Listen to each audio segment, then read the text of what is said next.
Samantala, dagdagan ang Immigration Settlement Services funding. Itong panawagan ng isang organisasyon sa British Columbia sa sinumang partidong mahalal sa federal election. Ang detalye sa report na ito.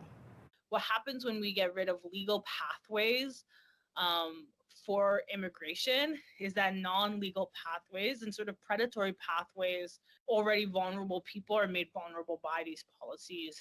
May mensahe ang grupong Filipino BC sa mga kandidatong tumatakbo ngayong Canadian federal election. Dagdagan ang settlement services o mga lugar na nagbibigay ng libreng payo tungkol sa immigration o di kaya'y nagbibigay ng mga serbisyong kailangan ng mga bagong dating sa Canada.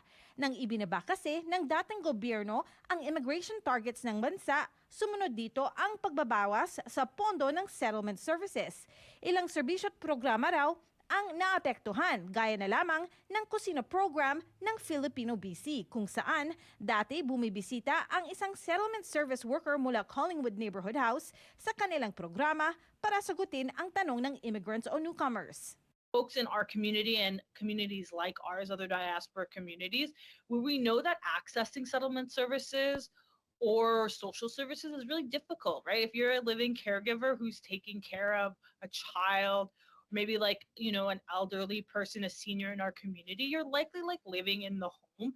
Perhaps even your job attachment is tied to a specific employer.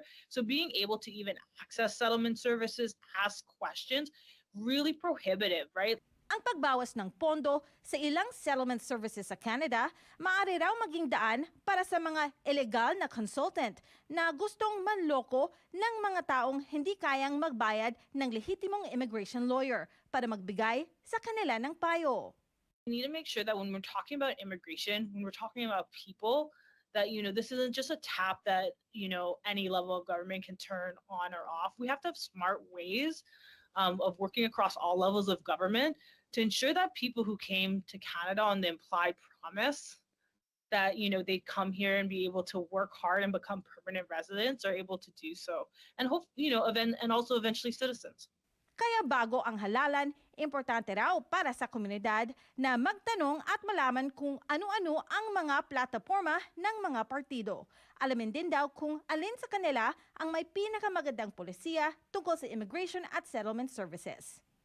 And if we want governments to care about, things that matter to the Filipino community, whether that's protecting our care workers or our nurses or, immigration policy, it's so important that we go out and vote, right? And if you're a citizen, absolutely go out and vote. If you're a permanent resident, you can still volunteer with, the political party that you support. But you have to go out and vote, and you have to ask questions. So I also encourage all of our kababayan to read up on political parties and see what their platform is with respect to any of these issues that that the community cares about. Magaganap ang federal election sa April 28.